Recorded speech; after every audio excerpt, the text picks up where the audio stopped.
When I can't turn to anyone else, I can still turn to God. Even when I've messed up, even when I've made mistakes, when I can't turn to anyone else, or when I can't turn anywhere else, I can still turn to God.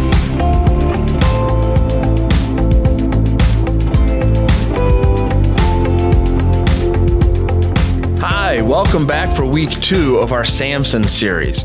I hope you were able to take some of the things you discussed with your group last week and apply them to your life as you went through this past week.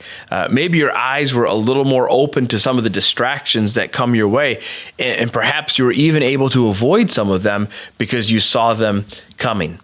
We'll dive back into our conversation about Samson here in a minute, but I want to start with a story. This is back in my past. I used to take a group of high schoolers up to the Upper Peninsula of Michigan to play Survivor. Now, we based this whole trip on the game show on TV, and so the kids would spend a whole week out in the woods having to survive a little bit. We didn't give them very much. They might have tents, or maybe sometimes they had to just have tarps over top of them, and that would serve as their shelter. We didn't give them a lot of food, but what was really great for them is as we stripped away all of the things they thought they needed, they were able to figure out what it was that they really did need. And sometimes when we can get past all of those distractions in life, we can get to understand who God is and what He's done for us and what He wants from us so much better. So it was always one of my favorite trips. Now, our property was located up in the woods, and so to get to it, you had to turn off the main road and go down a 2-track about half a mile to get back to where our property was. So it was really hard for anybody to come or go, and the kids were on foot, so there wasn't really much of anywhere that they could go. I remember one morning, one of the youth leaders and I left for a little while to go run some errands. And as we came back, we saw a group of kids. Now, they didn't see us, who were leaving the property. They had walked out that half-mile 2-track, and they had turned left to head for where they thought the town was because they wanted to get some extra snacks and supplies that we hadn't provided. Now, of course, they weren't supposed to be doing that, and later I would take away from them everything they bought.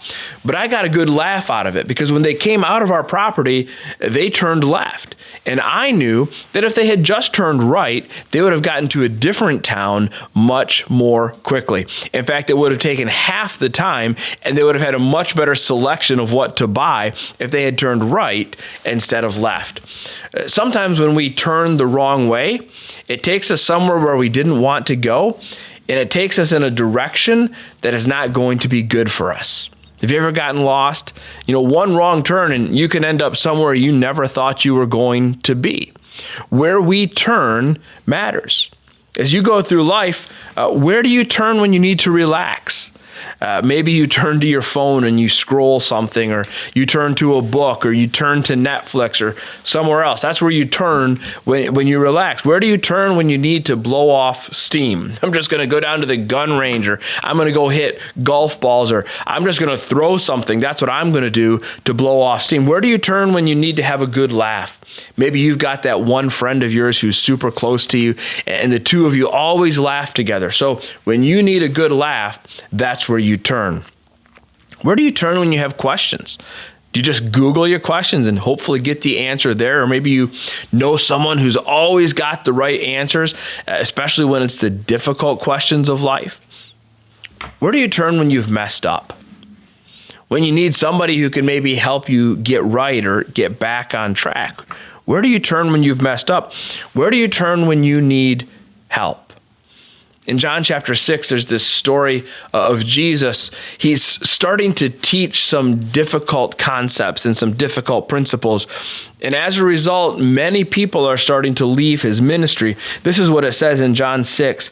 He says, after this, many of his disciples turned back and no longer walked with him. So Jesus said to the 12, do you want to go away as well? And Simon Peter answered him, Lord, to whom shall we go? You have the words of eternal life. You see, what Peter understood was that in the most important moments of life, when the chips are down, as they say, the place you need to turn is toward Jesus. You see, in our lives, every decision we make, every direction we turn is either going to take us closer to Jesus, closer to God or further away. And you see, this was Samson's big problem. In Samson's life, it seems like every decision he makes, every time he turns one direction or the other, it takes him further away from God.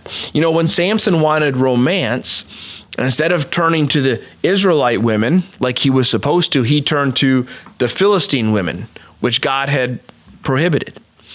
When Samson wanted friends, he turned to the Philistine men. We have the story of Samson having the riddle with these 30 friends of his who turned out to be not very good friends. And we just ask ourselves the question, why didn't Samson have any friends in Israel? Because when he had friendship, he always turned to the Philistines. When Samson got offended, he turned to revenge.